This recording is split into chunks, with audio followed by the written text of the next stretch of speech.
Guys कितना सुनसान सा माहौल हो रहा है क्योंकि बच्चों की स्कूल की छुट्टियां हैं, इसलिए।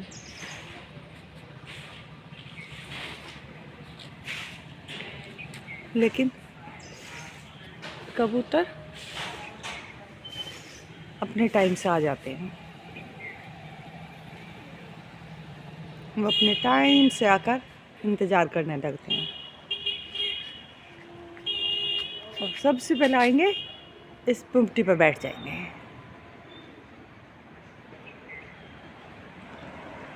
और आज तो बंदर भी आ रहे हैं। वो देखो सामने चौराहे के पार बहुत सारे बंदर आ रहे हैं। अब वो इधर ही आएंगे और एक बार आ जाते हैं तो फिर शाम तक परेशान करेंगे। चलते हैं गाइस ऊपर। हल्की हल्की ठंड होने लगी है तो इसलिए थोड़ा सा टाइम टेबल बदल दिया है। बच्चों की छुट्टी नहीं करी लेकिन ऑनलाइन क्लास कर रखी है, या तो इलेक्शन की वजह से या पोल्यूशन की वजह से, कुछ पता नहीं। पर मौसम बदल गया गाइस, हल्की हल्की ठंड होने लगी है। गाइस मौसम एकदम से बदल गया है। अभी एक हफ्ते पहले तक कितनी गर्मी थी और 2-3 दिन मौसम बहुत अच्छा रहा, और अब तो 2-3 दिन से एकदम से ठंड शुरू हो गई है। और ये सबसे बड़ा काम है, गर्मियों के कपड़े रखना और सर्दियों के पूरी बाजू के कपड़े निकाल निकाल के धूप लगाओ या फिर उन्हें धो के दोबारा प्रेस करके रखो। लेकिन वैसे मुझे ना धोने की ज़रूरत नहीं पड़ती क्योंकि कपड़ों में स्मेल नहीं होती। जब भी गाइस कपड़ों को स्टोर जैसे 1 साल के लिए रखो, अब मैं सर्दियों के कपड़े निकालूंगी और गर्मियों के रखूँगी तो मैं क्या करती हूँ, कोई एक डिटॉल साबुन आती है छोटे वाली, या कोई भी आप खुशबू की चीज़ ले लें और वो इन कपड़ों के बीच में रख दें पैकेट के साथ, पैकिंग में ही, तो अगले साल तक भी कपड़ों में बिल्कुल स्मेल नहीं आती। और जब कपड़े निकालते हैं तो गाइस कुछ ना कुछ पुरानी यादें निकलती हैं मुझे। मेरे पास 2 बेटे हैं तो मैंने छोटेपन में मैं उनको ना इस तरह के फ़्रॉक पहनाती थी। मैं घर में ही सिलाई करती थी अपनी, तो जो सूट में से कपड़े बचते थे उनके इस तरह छोटे छोटे फ़्रॉक बनाती थी और अपने बच्चों को पहनाती थी, और मैंने आज तक संभाल के रखे हुए हैं। मुझे बहुत शौक़ था। अपने समय में मैं भी फैशनेबल थी तो मुझे वही फैशनेबल बच्चे अच्छे लगते थे। सर्दियों के लिए हर सूट के साथ, जो भी बच्चों के लिए मैं उनका सूट बनाती थी, उसके साथ में कैप और ये दस्ताने और पजामी में ही जो सॉक्स बनाती थी वो सब रखे हुए हैं। हर सूट के साथ में बनाती थी। जितने भी सूट मेरे होते थे बच्चों के, हर सूट के साथ में बनाती थी। कुछ तो मैंने दे दिए लेकिन कुछ मैंने अभी भी रखे हुए हैं, और सूट भी रखे हुए हैं। सूट तो बहुत अंदर स्टोर करके रखे हुए हैं। जो बच्चों के छोटे छोटे, जब शुरू में न्यू एडमिशन हुए थे तो उनकी छोटी छोटी चीज़ें थी, वो भी मुझे स्टोर करने का, रखने का बहुत शौक़ है। तो मैं दोनों बच्चों की रखती हूँ। आजकल तो बड़े हो गए ना, तो वो वैसे बांधने वाली टाई आ गई हैं। ये वाली टाई छोटे 5th तक बच्चों के लिए होती है। तो चलो गाइस फटाफट इस काम को भी फ्री करते हैं। और देखो प्रेस के लिए कितना गट्ठड़ हो गया, क्योंकि भले ही प्रेस करके रखो लेकिन फिर भी जब कपड़े निकलते हैं तो दोबारा प्रेस करनी ही होती है। इस काम से फ्री होती हूँ और उसके बाद कुछ और काम में लगती हूँ।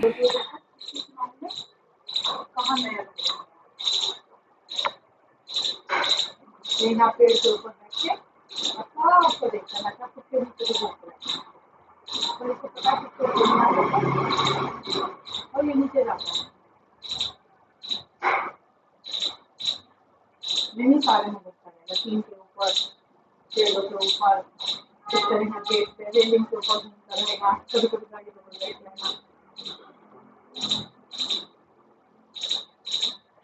गाय के अंदर बांध दिया गाय को खाना लगा के, और बाकी गाय को मैं बाहर धूप में ही खाना दे देती थी। लेकिन ये इतनी पागल है, खाना तो खाती नहीं, उस ड्रम को उठा के फेंक देती है। इतना परेशान कर देगी, या तो उसमें पैर रख के खड़ी हो जाएगी, फिर इस पर निकला नहीं जाता। 2-3 दिन खाना दिया मैं, धूप में खा ले, लेकिन नहीं मानी। आखिरकार फिर मैंने तो इसको अंदर ही बांधना शुरू कर दिया। अंदर बांध के खोर पे खाना दे देती हूँ, तो ये आराम से खाती रहती है। और इस मेम साहब को अब मैंने थोड़ी सी देर के लिए बांधा है, क्योंकि ये बंधना ही नहीं चाहती। ये बस अंदर या तो बेड पे बैठेगी और टीवी देखेगी, बहुत आराम से टीवी देखती रहेगी। या खाना खाएंगे तो खाना जहाँ जहाँ मैं जाऊँगी ये वहाँ वहाँ जाएगी। इसे पूरा दिन किचन में खड़ा हो जाएगी ये।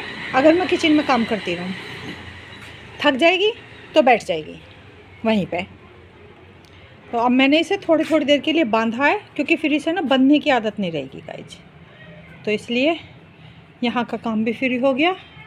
थोड़ा सा पीछे सफाई करती हूँ जाके, और उसके बाद फिर आज हमें जाना है शाम को मंदिर में। गाइस दोपहर के खाने का टाइम हो गया है, और खाने में आज मैंने बनाई है आलू गोभी की सब्जी, दही, आंवले की खट्टी मीठी चटनी, हरी चटनी, मिर्च का अचार। जिसको दही लेनी है वो दही लेगा, जिसको नहीं लेनी वो रायता बनाएगा। बाकी अब मैं रोटी सेकती हूँ। और गाइज मेरी ये वाली कल चटनी बनाई थी, और ये डब्बा आधा हो गया। बहुत टेस्टी बनी है। इसको ब्रेड के साथ भी और रोटी के साथ भी, हर चीज़ के साथ लेके खाता है। तो अभी तो मैंने ये थोड़ी बनाई थी, कम बनाई थी, लेकिन अब मैं इसको पूरे, आंवला बहुत सस्ता आ रहा है गाइस, 40-50 रुपये किलो, बहुत अच्छा आंवला है। तो मैं सोच रही हूँ 2-2.5 किलो आंवला लेके और अच्छे से बना के इसे स्टोर कर देती हूँ, ताकि पूरे साल आराम से चलता रहे। अब फटाफट खाना तैयार करती हूँ। तैयार तो हो गया गाइस, बस रोटी सेकती हूँ और सबको देती हूँ, क्योंकि इनको खाना खा के बाहर जाना है। चलो गाइस, खाना तैयार कर दिया है, खाते हैं। चलो बाहर जाओ, बाहर जाओ, चलो धीरे धीरे गिर जाओगे। अरे रुको, धीरे धीरे चलो, बाहर चलो। किचन में घुसी रहेगी सारा दिन, अंदर घर में घुसती रहेगी, घूमती रहेगी। चलो बाहर चलो, जाओ बाहर जाओ, चलो बाहर जाओ, बिल्कुल बाहर जाओ। गाइस इसे रास्ता आने का भी पता है, और घूमते घूमते इसे रास्ता जाने का भी पता है। ये देखो, इसे पता है यहाँ से जाने का रास्ता है, लेकिन जाएगी नहीं। यहाँ से वापस मुड़ के और फिर आ जाएगी। जाओ बाहर जाओ, जाओ छोटू बाहर जाओ, थोड़ी देर बाहर घूमो, धूप में बैठो, जाओ। बहुत टीवी देख लिया, बस इसको अंदर ही घूमना है। मांगने का नया तरीका, ये देखो। इसे अपना खाना नहीं खाना, और इसे रोटी सब्जी खानी है, और ज़बरदस्ती। छोटू चलो बाहर चलो। नहीं, मैंने नहीं बुलाया, मेरे पास मत आ। चलो बाहर चलो मम्मी के पास अपनी। आजकल चूल्हा जलता है, सुबह 7 बजे से शुरू हो जाता है और 12 बजे तक चलता है, क्योंकि इसी पे मैं साग बनाती हूँ, और इसी पे ही गाय का खाना बनता है, और इसी पे ही हमारा नहाने का पानी गर्म होता है।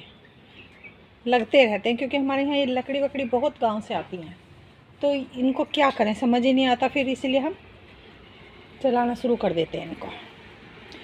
तो अभी तो ये थोड़ा गर्म है, मैंने देखा, तो इसलिए गर्म है। इसको साफ़ करूँगी बाद में, उससे पहले मैं चलती हूँ इधर और इधर सफाई करती हूँ। गाइस देखो, तुलसी मैया कितनी बड़ी हो रही है। ये तो थोड़ी सी कोहरे में ख़राब होने लगी है। इधर गंदा हो रहा है, ये पत्ते झड़ते हैं ना, उसकी वजह से ख़राब होता है। और ये भी तुलसी ठीक हो गई है, पहले से तो ठीक हो गई है। पपीता तोड़ दिया था, दूसरा लगाया है, तो चल रहा है अभी। और गाइस ये देखो, थोड़ी सी मेहनत रंग लाई है, और हमारे तोरी लगने लगे हैं। ऐसी ऐसी तोरी लग रही है, ऊपर तक लग रही है, लेकिन पत्तों में छुपी रहती है ना, तो दिखाई नहीं देती। पर ये बंदर आते हैं, सुबह बंदर आए हैं, कम से कम 5 या 6 तोरी तोड़ के नीचे फेंक के गए हैं। खाते भी नहीं हैं, लेकिन तोड़ देते हैं और वो ख़राब कर देते हैं। मुंह मारेंगे और फेंक देंगे। गाइस ये मेरा धनिया है, इसी में से तोड़ के मैंने चटनी बनाई है और बहुत अच्छी खुशबू आती है। ये मेथी है, सुबह को आराम से मेथी के पराठे बन जाते हैं हमारे। ये मेथी ख़राब हो गई, इन्होंने क्या करा, ज़ोर से पानी दे दिया बाल्टी से और ये सारी मेथी मेरी ख़राब हो गई। ऐसे काम करते हैं गाइस। अब मैं इसकी सफाई करती हूँ। और ये हमारी माऊ का बर्तन है दूध का, इसमें वो दूध पीती है माऊ। और सिर्फ एक ही नुकसान नहीं करते गाइस बंदर, इस तरह देखो सारे अमरूद तोड़ तोड़ के नीचे फेंक जाएंगे। ये खाएंगे नहीं, लेकिन ये 12 महीने आते हैं इस पे अमरूद, इसको तोड़ तोड़ के नीचे फेंक जाएंगे। तो चलो गाइस, सबसे पहले सफाई करती हूँ और 4 बजे का टाइम हो रहा है। फिर मैं जाऊँगी मंदिर, क्योंकि आज है खाटू श्याम जी का जागरण। तो जागरण तो वहाँ पे लेट से होता है, लेकिन हम लोग पहले ही तैयारी करके और दर्शन कर आते हैं, प्रसाद वगैरह चढ़ाए आते हैं और सब मिलकर आ जाते हैं।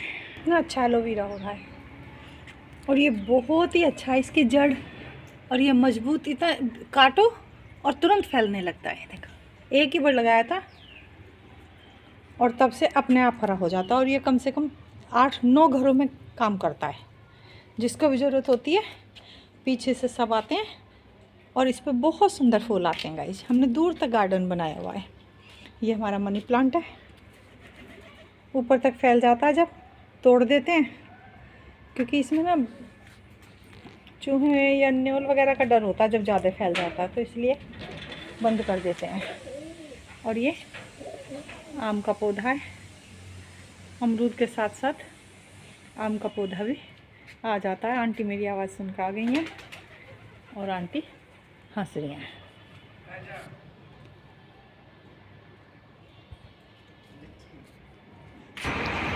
गाइस आज खाटू श्याम जी के जन्मदिन के उपलक्ष्य में खाटू श्याम जी का बहुत बड़ा जागरण है और उसके लिए मंदिर को पूरी तरह अच्छे से सजा रखा है। मैं तो मार्केट आई थी और दिमाग में ही नहीं रहा, मैसेज तो आया था, लेकिन जब सामने से निकली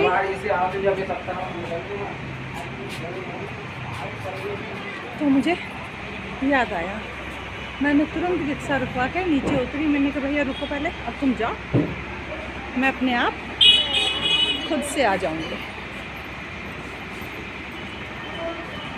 अंदर चलते हैं गाइस, देखते हैं क्या क्या तैयारी हो रही है। गाइस कीर्तन अभी शुरू नहीं हुआ, रात को होगा।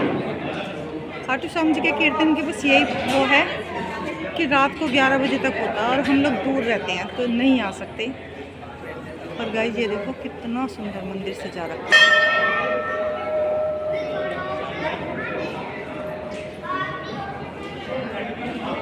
अभी पर्दे के पीछे श्याम जी को उनकी साज सज्जा चल रही है, इसलिए ये पर्दा लगा रखा है। ये एंट्रेंस है यहाँ का।